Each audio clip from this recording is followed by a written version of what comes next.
Travel is more than just ticking off countries. It's about the people, the culture, the food, the moments. I'm Pippa Hudson, and on Wonder the World, I invite you to join me every week as we explore destinations both near and far, with the help of fellow adventurers who share their unique travel stories. Listen to my podcast wherever you get them. PrimeMediaPlus.com. Your connection to what matters most.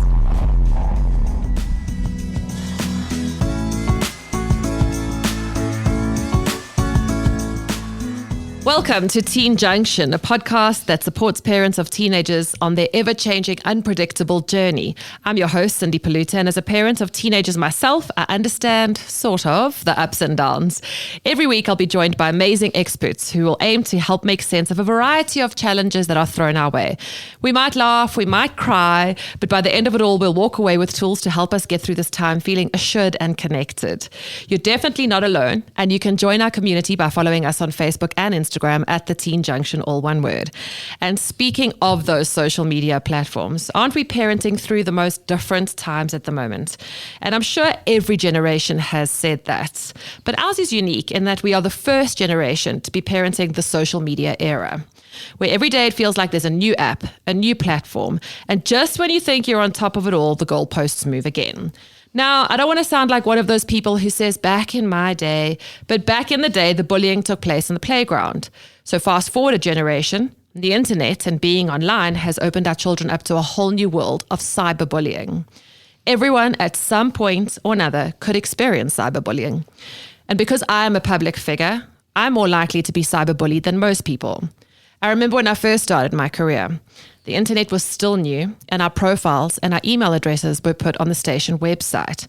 And I was in my early 20s when I got a mail from a listener to tell me that they didn't like a specific and particular feature of mine, a physical feature, telling me how ugly they thought I was. And I still remember that insult to this day. And I'm very conscious about it. I was an adult, but the words have stuck with me. Now imagine your own teenager online, not asking for comments or opinion, innocently sharing a picture of themselves and then being criticized for what they post or how they look. That's just the very surface level. Your teenagers have unending access to the internet and social media platforms. They've got a cell phone. That means they are always plugged in, they are always tuned in, and they are open to anyone who wants to connect with them, whether they like it or not. They can be bullied 24 hours a day. It's no longer limited to school hours. Now, before you rush off and immediately take your child's device away, that is not the solution. Because unfortunately, their devices are also crucial and critical for them communicating with their friends via social media platforms. It's all part of them building their own relationships. Also, you can't escape the internet. It's an intrinsic part of our everyday lives now. We need to give our teenagers the tools, though, to navigate through it. So thanks to the South African Depression and Anxiety Group known as SADAG, we have two amazing guests today who have a wealth of knowledge in cyberbullying. So first, Chris Kemp, clinical psychologist, who when I asked, would you come on the podcast, said, yes, brilliant. I actually did my thesis on cyberbullying. And I was like, I read it. It's very, very good, actually. And Chris, well, you might have written it like 10 years ago. Some of the tools and some of the findings are still applicable today. So thank you for coming. Thank you. Thanks so much for having me. It's lovely to be back. And Marion Scher, who according to a LinkedIn profile, because yes, we use social media to find out information about people, wears many hats, but recently published a book called Big Bully. I recommend parents do read it. It explores different forms of bullying, but there's a specific and dedicated chapter to cyberbullying, and not just cyberbullying for your teenagers, but also for us as adults, including hours of interviews with teachers and learnings, and a fascinating read. Marion, thank you so much for joining us as well. Absolute pleasure. Thank you. So let's just jump right in. What is the definition of cyberbullying for those who are maybe listening for the first time? I'll ask you, Marion. And how does it differ from traditional bullying? Well, cyberbullying, as you've said, is relatively new in terms of generations. Let me put it to you this way. If you were bullied, going back to your childhood, you could go home and you could close the door and the bullying ended. Like if it was a school holiday, people I've interviewed have said, I was really bullied badly at school, but when I go home and I could close the door at school holidays, cyberbullying is 24 hours a day, 7 days a week. And it has a way of getting, as you said, not just children, but to adults under your skin. And it can do irreparable harm. It really is dangerous because people believe what they read. And as you said, you're ugly. Why don't you die? That's, those kind of things. It's really dreadful. Plays on the mind. And sometimes, it could even just be, I find like even in WhatsApp, you can WhatsApp somebody and you can send them a message and the tone, that's why I don't mind, everybody hates voice notes. Everybody goes, oh, I hate a voice note, but I actually find it better because people can hear your tone in a voice note. Sometimes you type something in a WhatsApp and then suddenly it's taken out of context and the person gets so offended. So Chris, is there a child that's more prone to being bullied online than perhaps another child? Sure. I think, when I did that study, I found that there wasn't really a particular profile that necessarily stood out in the sense that you might think it's the same people who typically get bullied, for being unpopular or things like that. But oftentimes people who get bullied would use cyberbullying as a means of retaliation because there's no sort of physical aspect to it. And people are a lot more confident online as well. So it actually became a way for those who felt bullied or felt oppressed in some way to actually fight back. And so sometimes the bullied kind of became the bullies through cyberbullying as well. So it was never really necessarily the typical person that you see. And in general, I would say that what puts people a lot at risk is the more of themselves they put online, which isn't necessarily something we want to just wholeheartedly discourage. But things like sharing opinions, engaging in conversation and debates, it's a big frustration I have with online because even I myself as an adult, if I put out an opinion, it can be clipped, it can be snipped, it can be taken out of context, it can be attributed to whatever people want it to, and it takes on a life of its own. And so people have become quite afraid to share controversial opinions, or not even controversial opinions, just to share aspects of themselves. So what I find with the teens these days, because I work a lot with teenagers now, is that they very much have a social media presence or a sort of personality. So it allows them to sort of create an identity, perhaps quite an idealistic one of who they sort of want to be. And, no one puts on Facebook, oh, just got fired again, or just relapsed, guys, whoops. Everyone's life always looks perfect on social media. And even though we know on some level that we do that, we get confronted with this deluge of positivity and everyone's life is so amazing. And it often makes us feel quite crappy about ourselves.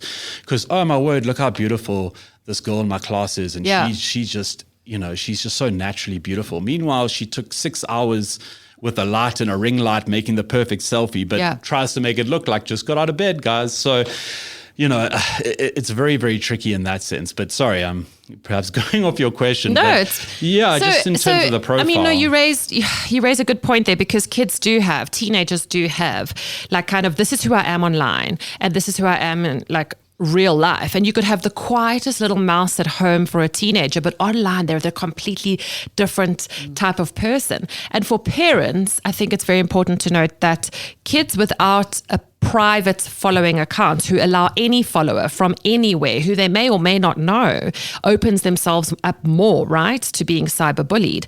And I guess that's where the distressing part comes in, is they don't actually sometimes know who the bully is because user 5638_ South Africa could be anybody.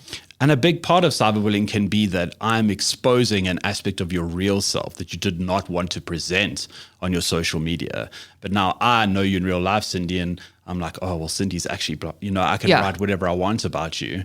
And it sort of pierces the veil of this persona that you're trying to create. And for teenagers who are so wrapped up in their identity and the opinions of their peers, it can be incredibly distressing for them in particular to feel sort of exposed. I think I would just be in such fear or just have so many unresolved kind of emotions, not knowing where to put my emotions if I didn't know who was bullying and who, felt like they had the right to say something. And Marion, I know like parents often struggle with this because we don't know what we should and shouldn't allow on our children's phone. But how important is it for parents to know actually what is going on with their children's phone without infringing on their privacy? Funny enough, before I did this book, I wouldn't have said this, but now I do say to parents, you have to know what's going on in your child's life. And I remember when my kids got phones, not looking at them, thinking, no, my husband said privacy. I said, okay. But today you do need to know, especially as you just said, Cindy, that, who knows who they're communicating with, because it can be anonymous. Something else I want to add to what Chris said as well with this social media, and I found this with interviews I did in the book. This is so cruel for a kid. They think so-and-so is their best mate. Over the weekend, they go on social media and they see photos of a party that they weren't invited to. Yeah. So those are different ways that are also really, really hurtful to a kid. But as going back to your question, yes, I don't know how you do it in a way, but you do have to kind of keep tabs. But it's difficult. Another journalist said to me, a friend of mine, that she was going through a divorce and she was worried about her 2 teenage boys. And she said, she picks them up from school and they get in the car and immediately they're in the car and they're on their phone and they don't say a word. Come home, go to their rooms on their computer. So I think this conversations that I would have, I would pick up my son who's now 36, but I pick him up from school and I could see his face. All parents know their kids. And I say, what's wrong? And, I dig. Not that he'd always tell me, but it's different today. They will hide behind screens. Yeah. And you touched on 2 very important points there, which is the social exclusion that comes with being online. You can, I know specifically with Snapchat, you get a snap map where everybody that you follow or follows you, you can see where everybody is if they've switched on their location. So you can see when a group of friends is all together and you weren't invited. And the other thing is the psychological damage that does come with being cyberbullied. You don't know who this person is, or you do know the person, and now you're being bullied online and you start to believe the words that you're reading. Chris, what are you seeing working with teenagers, how cyberbullying can actually affect children mentally? Sure, I think it has a drastic effect on their self-esteem, and for teens, their reputation sometimes means everything to them. And I think even more so in the age of social media, where so much is presenting yourself in a particular way. Something Marion was saying earlier in terms of the internet and that it's 24/7. A big aspect that I found about it that I think I mentioned in the thesis as well is that there's a permanence perception to the internet. So if someone says something nasty to you at school, maybe 6 people hear it. Yeah. But then it's over, right? That sentence has been spoken out loud and then it disappears. If someone writes a comment somewhere or posts an Instagram video making fun of you or something like that, you can turn your screen off, you can walk away from it, but there's this perception that everybody's viewing it and it's still there and people are going to continue to view it and continue to view it. So there's this idea that something nasty that was said doesn't just float away as fast as the sound wave floats away. It's sort of there permanently. And that perception, we all have that slight paranoia. We tend to be quite inwardly focused. So we think that everyone cares that we look terrible today or whatever, when no one really notices. But it's the same with this. There's this feeling that everyone's going to see this. And it's going to go viral. It's going to go viral, or everyone's going to know, everyone's going to think this about me. And so it's a sense of losing control over the narrative. You don't get to respond or kind of fight back or control You're who powerless. hears it. You feel very powerless. And that's when I find that teenagers can often kind of spiral with the obsession of this idea of this sort of comment or insult taking on a life of its own, spiraling out of their control. And that's where you've actually had some really, really tragic cases of, self-harm, suicide, severe things that have happened across the world, because in a teenage mind, this might feel like the end of their world. And, for us, we can take a step back, remove ourselves and say, look, these things blow over. It's not that big a deal. But in the moment, it can feel like this is world ending. And children will always, I know it's just part of growing up. They'll always piggyback on somebody else being bullied, right? So if Marion's cyberbullying Chris and she comes up with a nickname for Chris and it goes viral, then before I know it, everybody's calling me that nickname for the next 3, 4, 5 years because, aren't you the kid in the video who did X, Y, and Z? And I'm sure, Marion, you saw this in your book. You went to a lot of schools. And it's difficult for the schools now because my child is being cyberbullied on their phone by another learner at the school. And the school can go, well, hang on a second. That's not on school property. That's the parents' job to monitor their children's phones. Because at the end of the day, to use Instagram, Snapchat, all of these, you have to be 13 years old. And you've got 10, 11, 12-year-olds handed devices and being allowed on social media. Well, it's interesting you bring up schools because I battled to get into schools. I emailed, I would say, all the top schools, top high schools in Johannesburg, and none of them, they didn't even reply to the email. The only school that came back to me, and I want to give a shout out, is to Westerford High in Cape Town, whose deputy head was absolutely amazing and helped me and allowed me access to the kids. Now, this is the big bit. I was shocked at some of the things these kids said to me. One kid said for a while he didn't go to school. He would tell his parents he was sick and he'd be on TikTok for 7 hours a day. Now, that's another facet to it, is the length of time they're on it. And going back now to your question about parents and schools, this was really interesting. And this happened every time. The school would say the parents need to be in charge, but the parents were saying the schools need to educate the kids. Now, this is ongoing. This is a battle that's ongoing. There are organizations that have stepped into this breach, so to speak, and gone into schools and said, right, we'll be the middle person. They go to schools, as does SADAG, and give talks. But it's up to the kids, to take whether up they on listen and respond. And as you said, as Chris said, and you've said, Cindy, this perfect life online. Yeah. On previous book, Surfacing, I interviewed, say, people of your age in their 20s, 30s, and they all said too how much that affects them, that they think their life is nothing. Yeah. Because all they're seeing online are people with perfect lives. Yeah. And it's almost, being online, it does create this absolute different lifestyle of which you have to say to your kid, that's not real. The person is, that's not a real life. But, how then did you find, or did you come across any kind of maybe solutions within schools that could work? Because expelling a student or suspending a student is not necessarily going to stop cyberbullying, because if a child's bullying, a child's bullying. Yes, they did say that suspending wasn't the answer. It's very awkward because there is a set of government guidelines on bullying. So if you look at those, it'll say suspension. Schools will always tell you, we have policies in place.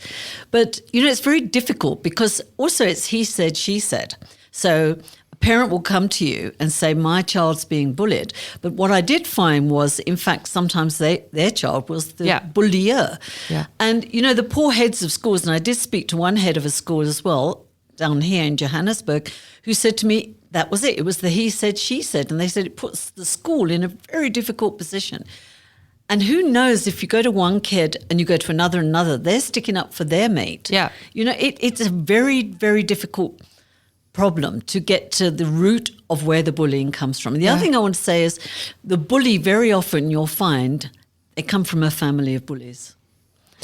Well, it's a very difficult one, and it's never okay to bully, ever. And it's not, it's a very, very difficult one. But I guess with cyberbullying, there is evidence, because you can screenshot and you can show your parents and you can say, look, this is what happened. But sometimes kids are too scared to come forward to their parents, because if I show my parents a screenshot of the conversation, then they're going to say, what was the rest of the conversation and what else is going on your phone? Chris, are there telltale signs my child is being bullied? So I wanted to comment just on your last thing, just to say I am of the opinion that the dirty secret schools don't want to say is that they actually have very little control over bullying. And I think that's true of cyberbullying and actually in-person bullying as well. In my experience with teenagers is that all of them have experienced, a lot of them, sorry, I shouldn't say all of them have experienced bullying in some form or another. And they've always found the schools to be unhelpful. And I don't necessarily hold the school accountable. I think the truth is they have so little control over that. Yeah. Things are always going to happen outside of their view, and bullying can be very psychological and very insidious. If one kid punches another one in the face, absolutely, they've got cameras, they can see it happen. What if you have an example where one kid, everyone decides to sort of ostracize him, and every time he comes to talk to you, everyone turns their back on him and refuses to talk to him? Imagine how awful that would feel. You just walk around the school like a ghost and everyone's ignoring you, but you can't force someone to be your friend. No. You can't even punish those children. And so they can find ways of hurting you that don't violate these sort of principles. And with cyberbullying, even more so. It's not necessarily them just shouting out horrible insults. It's very subtle. It's very indirect. I post a WhatsApp story. Don't you hate it when girls do this, this, and this? They know exactly who they're talking about, and the person they're talking about knows who they're talking about. And the perception is that all the friends and everyone who watches that also knows who they're talking about. And they're all talking about me, and this is what everybody thinks. But you can't show that to a school and say, look, Jessica's talking about me, because they can't prove that. They can't. So these kids are really, really smart. They don't do stupid and obvious things. So it's really, really hard for schools to intervene. Talking about what you're saying, though, in terms of children, I 100% agree with you in terms of the communication with the parents. Yeah. Something I always advocate for is establish a relationship where the truth is something that is rewarded rather than punished. And valued. Yeah. So if your child comes to you and says, look, Mum, this thing happened online and it got a bit out of hand and I don't know how to handle it. If you respond to that by saying, okay, well, I'm deleting Instagram because we're not having this anymore, it might feel like you're doing the protective thing, but you're kind of punishing them for talking to you and you're encouraging them to hide these interactions from you. So what you actually want to do is help them manage it and then have a discussion around how can I support you for this not to happen again? How do we avoid this happening again? Or whatever the case may be, but you want their freedom to get bigger the more honest they are. Because if you can feel comfortable that if something does happen online or elsewhere, that they will talk to you, that's goal number one. Yeah. That's what you absolutely want, because you can't protect them from every hurtful interaction, whether it's in real life or online. Yeah. And so you want to establish this communication and this trust, and the best way to do that is to reward them for communicating. Yeah. Whereas if you do random phone checks or whatever it may be, and you find stuff that they've hidden from you, that's something there can be consequences for. Whereas if they tell you, there aren't consequences for that. So you're establishing that if you come and talk to me and we handle it together, I can trust that if something goes wrong. You use a very big word of trust there. And I think as parents, sometimes, and I've been in circles where it happens, where parents will say, my daughter told me X, Y, Z, but don't say anything. I think as parents, we need to learn that in order for our children to trust us, they've got to be able to come to us and tell us anything, that if it had to get out, you wouldn't mind it getting out because they're okay with it. But if they've told you something that if it gets out, they will know it came back to you. Relationships can be broken over that trust. It will be the same with the cyberbullying. They'll come out and say, oh, well, this person told me this and this person told me that. And then you tell your friends, they're not going to come to you and tell you that they're being cyberbullied. So the parent-child relationship's obviously very important. Marion, in your work, did you find that with learners being able to tell their parents what's going on? 100%. That's the key to the whole thing. Is if a kid can be open with their parents, if you build that relationship, it is vital if they can speak to their parents. A lot of kids said to me they were frightened to speak to their parents because they didn't want their parents to get involved. They thought it would make the situation worse, and of course it could do. But do you know what's interesting as well? We're talking about this now with teenagers, but cyber isn't going away. In fact, AI and et cetera, is getting worse. And I've also interviewed now a new book I'm doing on men and depression. I've interviewed some big sports stars. Who would think you're a Springbok rugby player or you're an Olympic swimmer and you would be affected by posts that people post and affected badly? So maybe we should be looking at this and saying, well, maybe we need to teach these teens how to cope with this because, hey, this is going to go on and possibly get worse. Well, I'm kind of like cringing as you're saying that because I'm thinking of all the times I've watched a couple of Springbok rugby games and then I'm tweeting, wow, this guy is so useless. And I'll never forget the one time about to tweet it and my brother went, you can't tweet that. And I said, but he's having a useless game. And he said, but Cindy, he can read your tweet. And I was like, so what?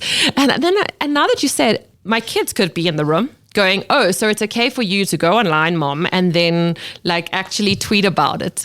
But I mean, so it's modeled behavior. Part of it is modeled behavior. So if it's okay for my parents to go online and slam the one Springbok rugby player that she does not like, then it's okay for me to go online and slam whoever I want. And what I found disturbing reading your book, Marion, and I've heard it with my kids as well, is this phrase of, why don't you go kill yourself? I cannot believe how much, why don't you just go and end it? Why don't you go kill yourself? Being bandied around like it's, and the first time I heard one of my children say it, and I know we're supposed to be calm as parents or whatever, but I lost it. I went mad. I said, okay, well, now we have to get people involved and social services because you've just told, even though it's your sibling, to go end her life. Do you understand how serious that is? And I cannot believe how easy that phrase is thrown around these days. Yes, at SADC, every February we have Prevention of Teen Suicide Week. And each year those statistics, and I know Chris will back me up, are going up and up and up. And of course, the increase is linked to cyberbullying to a large degree, and this is all over the world. I've just interviewed a woman, again, for men and depression. Her 19-year-old son took his own life. She thought everything was fine. He'd just gone into medical school. He was a real grade A student, but he had a couple of hidden secrets about his sexuality, and things had been written and the word was getting out, and he couldn't face it. He couldn't face his community that he felt would look down on him, and the only way out was take his own life. And he made a plan. I mean, he knew what he was doing. It wasn't an accident. He couldn't face the scrutiny. It's unbelievable, because at the end of the day, words actually do have power. And Chris, I mean, what do I do as a parent if I hear my child saying to another child, "Well, why don't you just go kill yourself?" Like, how do you even handle that? I think you want to kind of have a conversation with them, like you said, around why that's hurtful. Do you understand the seriousness of it? Because I think a lot of things are sort of said. Teens especially have this sort of dark humor thing where they make a lot of jokes about, like, I'm just going to kill myself, or, you know, I'm so depressed. And there's a lot of joking, and there's a weird sort of narrative amongst youth these days around mental health in particular. But I think to have a conversation with your teenager or your child where you sort of try and break down with them the impact that those words can have. And the idea that you don't know what the person on the receiving end is going through. Yeah. So many times when there's a case of suicide, everyone says, I can't believe it. They were the happiest person. We never saw this coming. Yeah. That happens all the time. People are exceptionally good at concealing their feelings. All of us can do it. You can be having the worst day ever, and you can go on air and be chipper and cheerful and wonderful, and then go home and cry. Yeah, it's true. So He's right. you don't know what people are portraying. You don't know where their tolerance is at. You don't know the effect your words can have. And so saying something so callous like, oh, go kill yourself, I think it's less about, you know, just shouting at them and saying you are terrible, you know, but rather to try and engage them. I mean, obviously you can say, look, that really makes me angry and this is why, but to try and engage them in a conversation where they kind of understand why you have such a big reaction to it as well. Why it's something that you go like, whoa, no. So how do I know then if my child is being bullied, or if they are the bully, and if so, where do I even start with getting help? So I think that, I mean, maybe I'm biased, but I would always advocate for some kind of therapy. I think it generally helps a lot. There's a lot of school counselors and stuff like that. One of the issues I've found with school counselors, and I think it's just good to talk to your teenager about this, is that they often have this fear that because the counselor is linked to the school, the rest of the school or the other kids at the school are going to somehow find out, which isn't or shouldn't be the truth, you know, or they're going to tell my parents because they're linked to the school. They sort of see them like a teacher. So it's not necessarily that you have to then discard that counselor, but maybe try and say, is there a way we can make you feel comfortable with this trust, this confidentiality? Because that's really the most important aspect by far, is that they have someone that they trust and that they can feel comfortable talking to. And obviously first prize is that for you to be the parent. But with parents, obviously, they worry because there's a lot of other factors. How's my mom going to feel? Am I going to make her upset? Is she going to be disappointed? Is she going to take away my TikTok? You know, all that kind of stuff that you have to worry about. But absolutely, because we're talking a lot about perspective here. You know, with Marion's tragic story she just shared as well. We all sit here and go, no, people would have understood. Like, you could have gotten through this. It feels like such a waste. And so you want to just avoid that thing where this teenager or this young person is just stuck in their own head and just catastrophizing this thing that feels like it's life ending. Yeah. But we know with experience and just an outside perspective, hey, this isn't so bad. Like, we can work through this. It'll be okay. Yeah.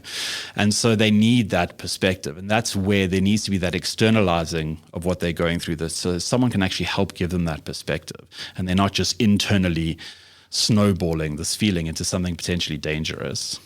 Marion, when talking to teenagers for your book, did any of them open up about what they experienced when they told their parents they were being cyberbullied? Or was there what was the best, I kind of try to work out the best outcome for a parent's reaction? Not many would talk about it, and not many admitted to speaking to their parents about it. One girl did.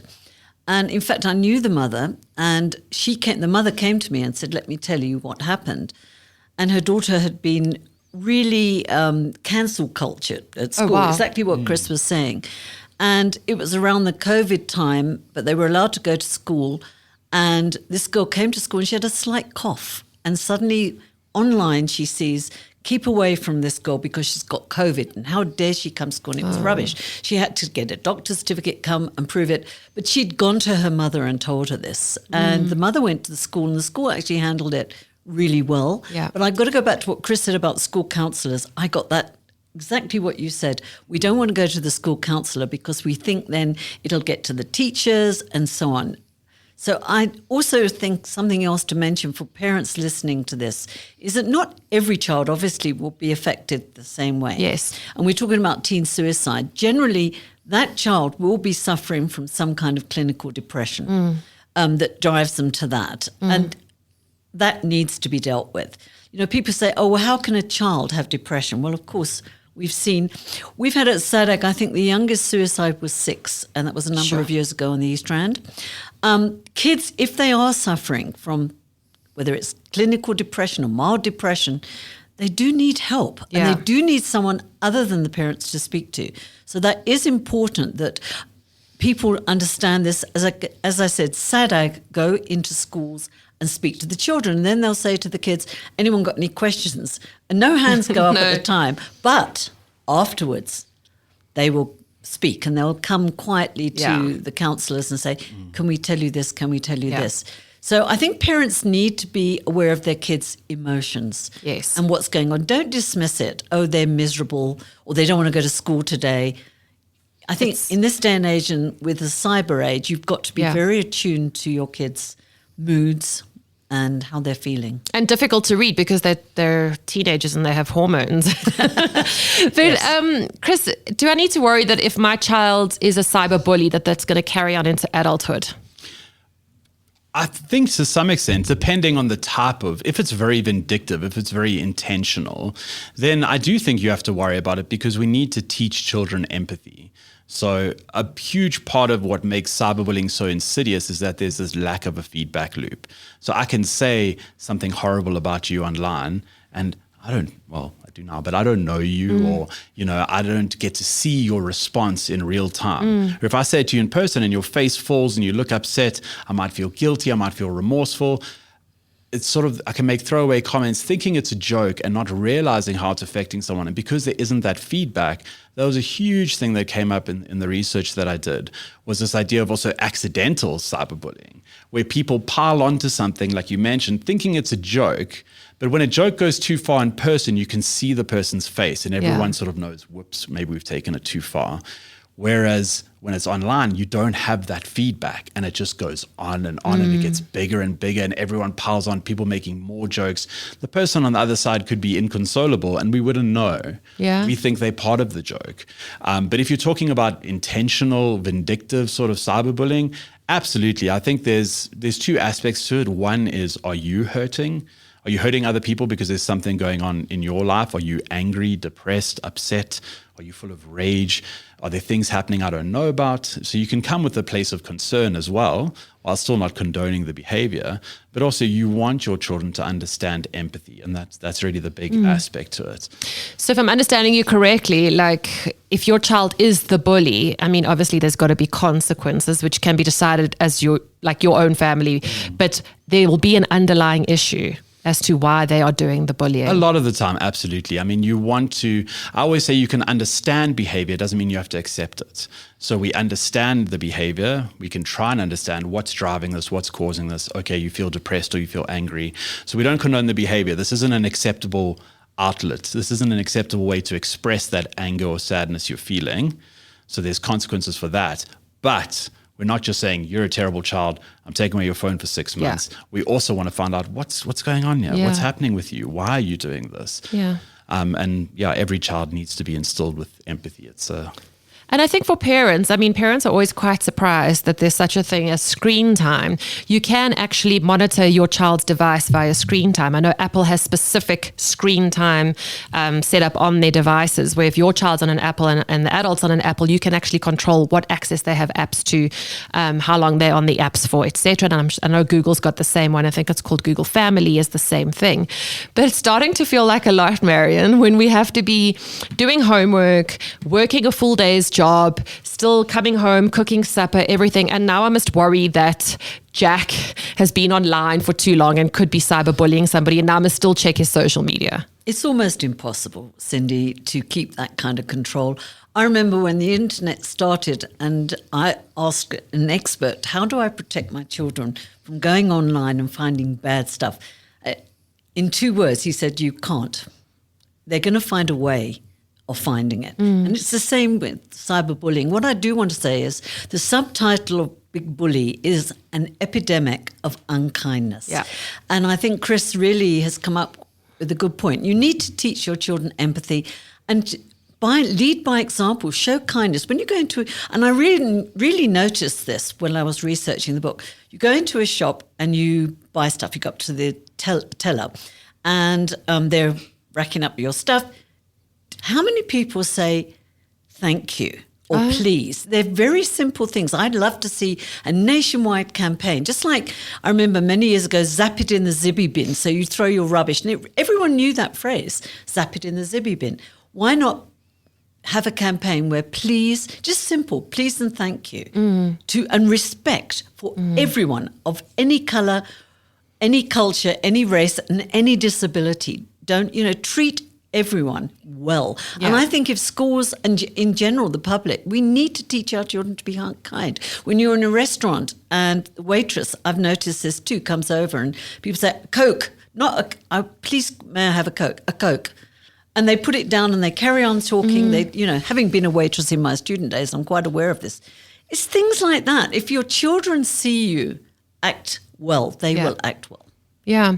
I mean, I've had my own experience of that where, because you touched on it, it's an epidemic of unkindness where people's general, I find like if they're going to comment on something, they'll try and nitpick the bad part of what you've posted first before they go, oh, wow, that's really nice. You look great, etc. Their natural default is just to go in and be unkind. And now that my children are old enough to be on Instagram, they'll sometimes say, why would somebody comment like something like that on your picture? And I go, you're only upset because I'm your mum.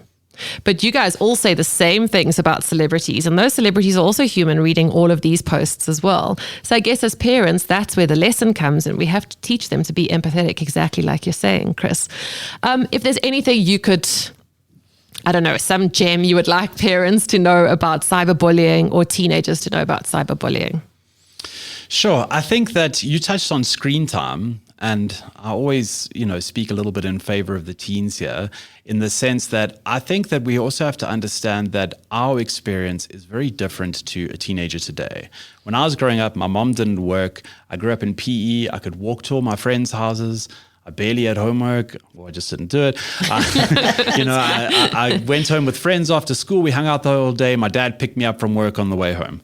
These days, you go home, both your parents work, no one has time to take you anywhere, you've got homework, you've got things to do.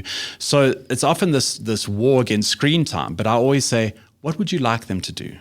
They can't go outside, it's not safe. They can't go to a friend's house, there's no one to take them. Yeah. There's so many things that they can't do that we could do. Yeah. And so they turn to screens not necessarily because they are so screen obsessed, but also because they don't really have many options. I mean, you can say, child, why don't you read or draw or, but it's not really the most... It's not fun when you've had a full day at school, right? But there's got to be a balance. I totally agree. I just think we have a little bit of a bias, and we spoke about technology and the speed of technology. Yeah, I often find that if a child spends 2 hours playing PlayStation, the parent would go, oh my God, that's so long. But they'll think nothing about sitting for 5 hours in front of the TV in the evening. Yeah, scrolling through our phones simultaneously. Yeah. So it's sort of, there's this bias against other aspects of screen time, whereas games, cell phones, it's extremely social for them. Oftentimes they're playing with their friends online, and that's how they can interact with their friends in a world where everyone lives in a complex and everyone's 20 kilometers away from each other and no one can take anyone to see anywhere else. Teenagers are extremely social, and their phones are really the only access they have to socializing with friends, often outside of school. So I guess I suppose I would say don't villainize it too much in the sense that they don't necessarily have the options that we had for socializing. Yeah. They don't have that luxury. It is a very different world, and that is how they've learned to connect.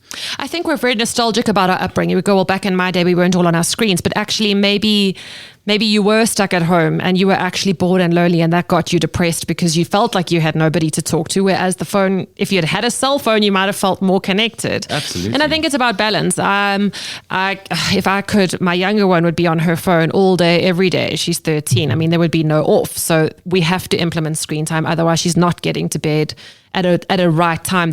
And children do need sleep, and teenagers need sleep, and they can't regulate that for themselves, because I'd also stay up till all hours of the night if it were me. But they also need to get their homework done. And if they're not concentrating, because I want to get my homework done quickly so I can have my screen time. But if you have an hour in the morning and then an hour when you get home from school, and once your homework's done, you've played with the dogs and you've run around and I've seen you make an effort, you can have another few hours at night. I feel like that's a happy balance. Well, I think what you're saying basically is that you have hours of free time. Yes. And most of that, if you don't have other options, you can fill with screen time. But you absolutely still have to have boundaries around, these are your responsibilities, these are your bedtimes, these are your meal times. Do you know what I mean? So it's more like... There still has to be rules. Yeah, absolutely. But sometimes, a kid will have 10 hours of free time in a day, but their parents can't take them anywhere. They've got nowhere to go. They can't do anything. And then they'll say, you can only have 1 hour of screen time. And they're sort of like, what else am I supposed to do? I would go play with my friends, but you can't take me, because dad works on Saturdays and mom is doing this. And, so it's really, really tough. So that's all really, I suppose, just to think in terms of their experience as well. Okay. I think there's two things also is that parents, it's very easy to stick a kid in front of a screen when you're busy. And I never thought I'd do it, but I have an 8-month-old granddaughter who doesn't really know about screens. But what I find myself doing the other day, she was crying, and I took her in my study and found a video of dogs doing strange things, and I put her in front of that, and they kept her very happy, and it stopped her crying. So I thought, I'm guilty. But I think it's about parenting as well. Parents are frightened of taking away screen time, or, being firm with their children. Am I not going to be the popular parent? I've noticed it a lot. If you can be in a restaurant and a parent not controlling their kids, there's got to be a line somewhere. And again, talking about restaurants, how often do we see family around a table and every one of them is on that phone? So even at home, we had a thing when our kids were teenagers and phones were in.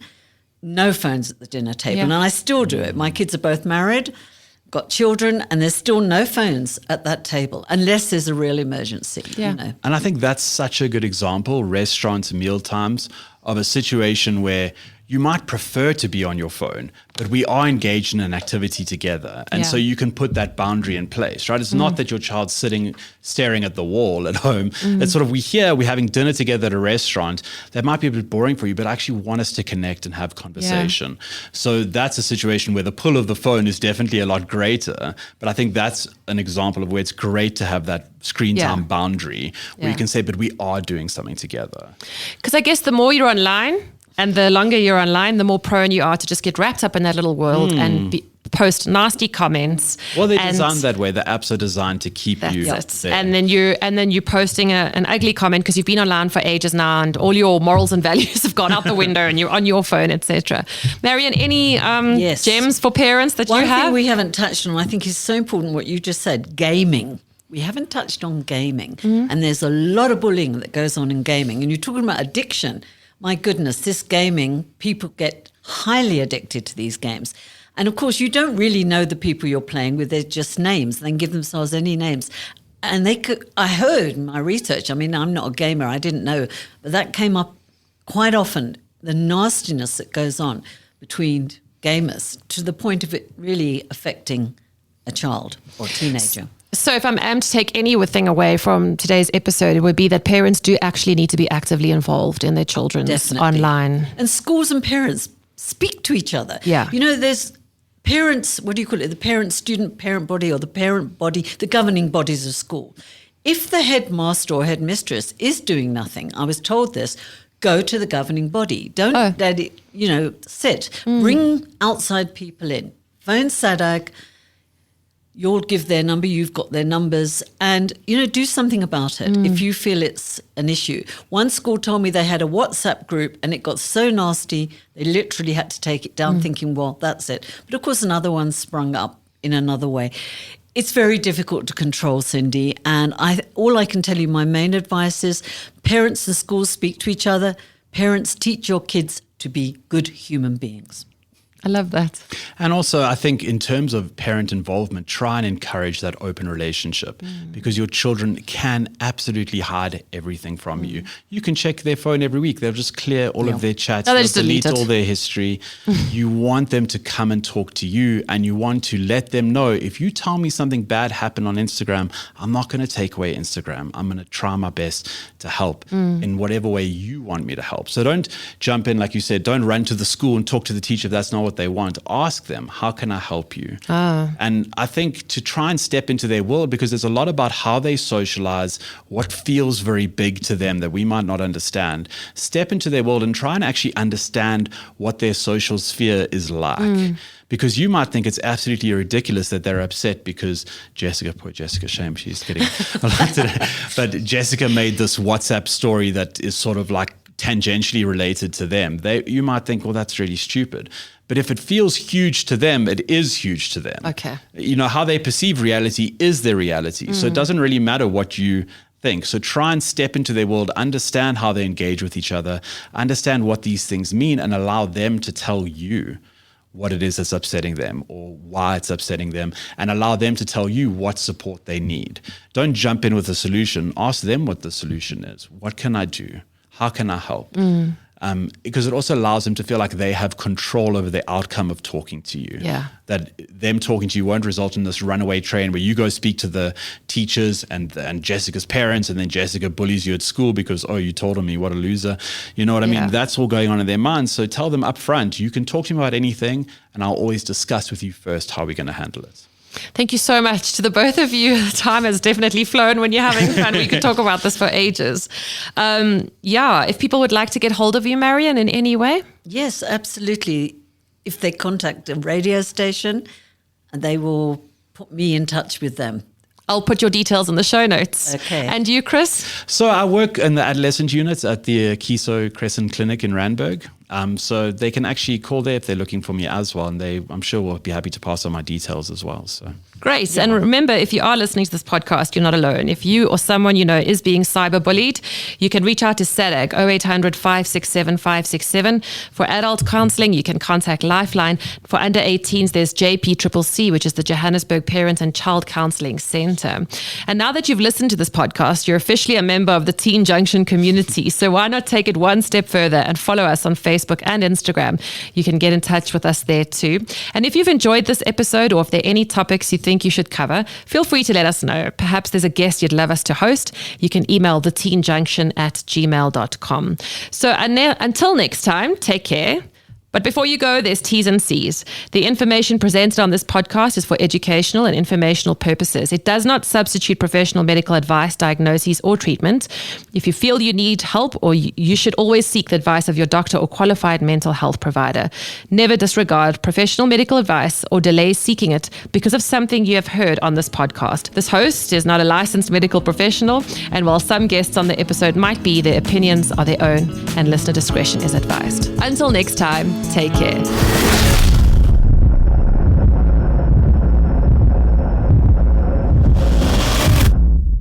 It's sleek, fresh, and fast. Everyone, anywhere can hop on to primemediaplus.com.